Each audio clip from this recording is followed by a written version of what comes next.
Hello everyone, welcome back. In this video, we are going to explore a beautiful technique in Tezhip called Halkari or Halkari in Turkish.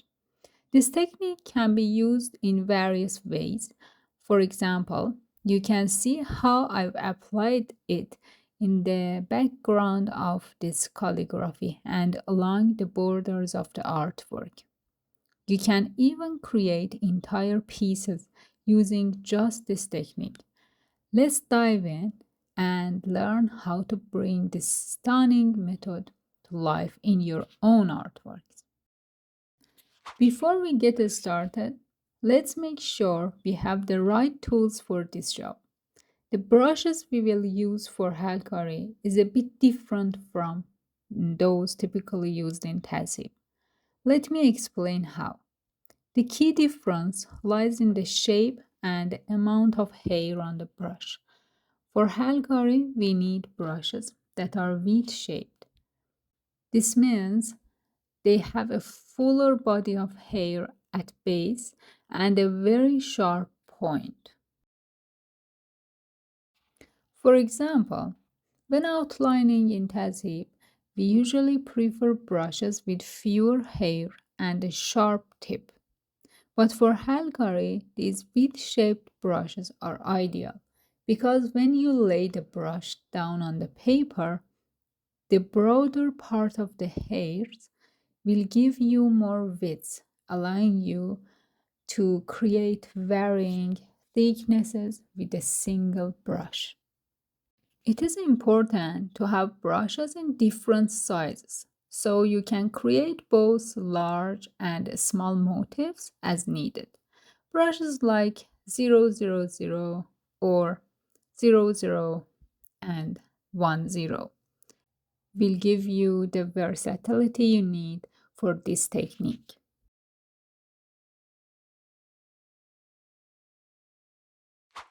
When learning freehand tazhib, the foundational shape for most motifs is the sleeve.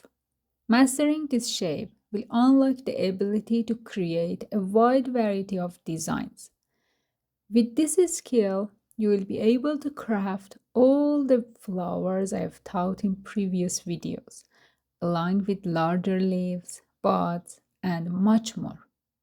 In this technique, leaves can be either fully colored or left uncolored in the middle section of them.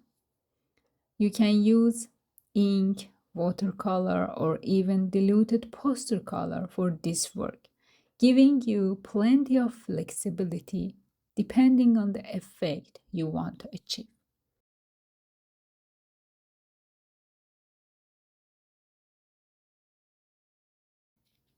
Take some color with your brush and to start, hold your brush vertically on the paper. Imagine a half circle and use the shape to draw your leaf. I began with a very thin line, then I laid the brush flat on the paper to fill out the shape. Let me show you that again. The next step, which completes your leaf, is to start about halfway down the first shape and repeat the same curve in the opposite direction.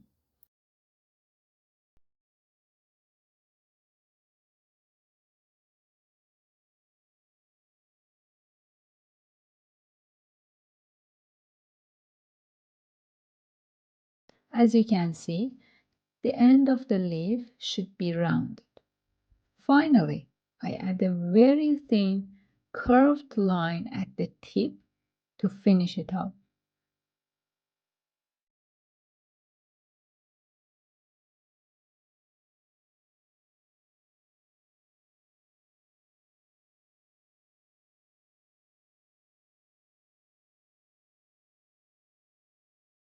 The thinner the empty space between the two sides of the petals, the better the results will be.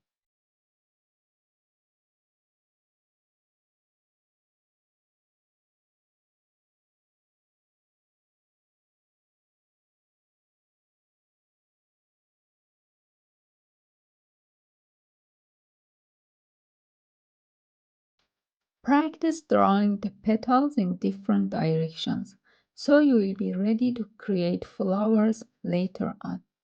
You can also add very small petals next to them to enhance your design.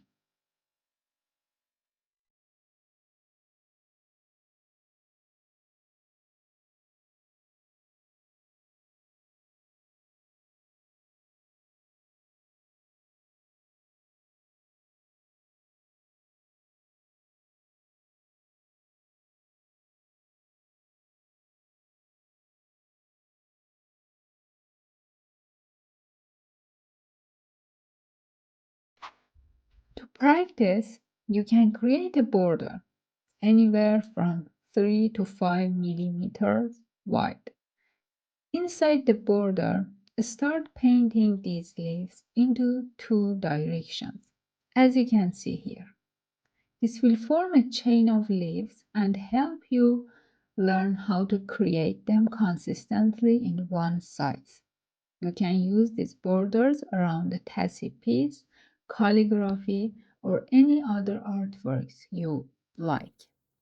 The border can feature a single line of leaves, or you can add smaller leaves inside to enhance the design.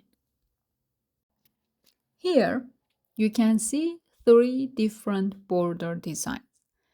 Now, let's practice drawing these leaves more. I have my border ready, as you can see here.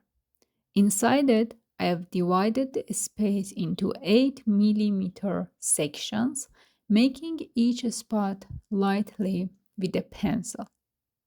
Next, we will add stems and then place our leaves on them.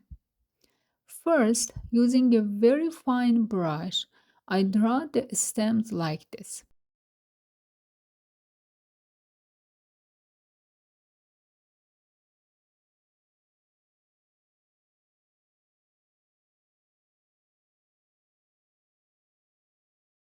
Then, based on the space available, I begin drawing the leaves. As you can see, you can create a beautiful border with just the stems and leaves. When the leaves are small, we use a solid design without any space inside.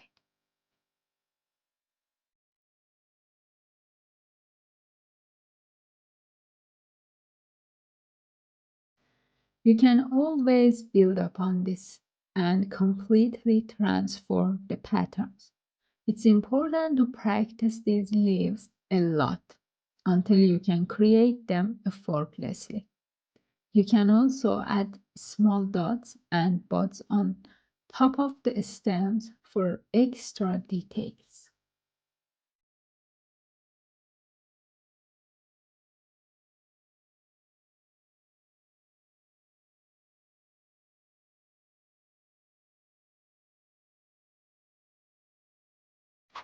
Next, we will learn about round flowers, which are the simplest flowers to create in this technique. You can make a flower using very small circles. To draw them easily, use a brush that is not too sharp.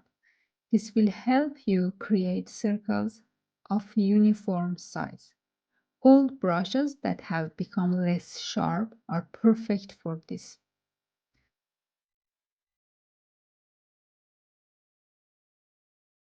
You can also adjust the shape of the petals to form a round flower and connect them to the center.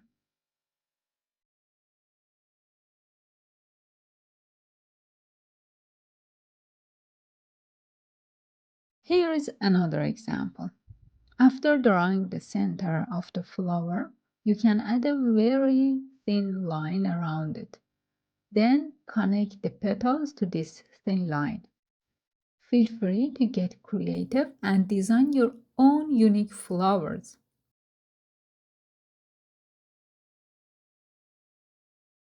Here is another example.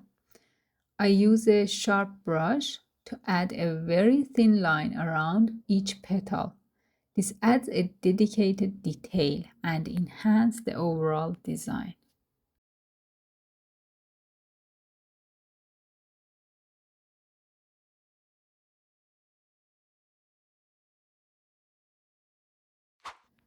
Let's practice placing these flowers inside the border, just like before.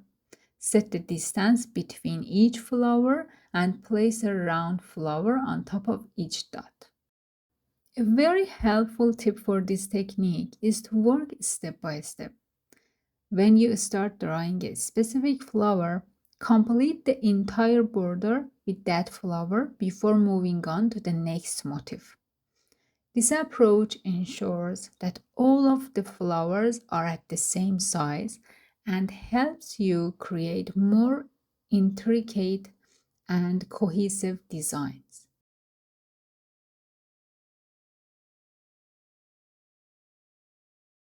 Now that I've connected all of the flowers, I'm going to add leaves between them.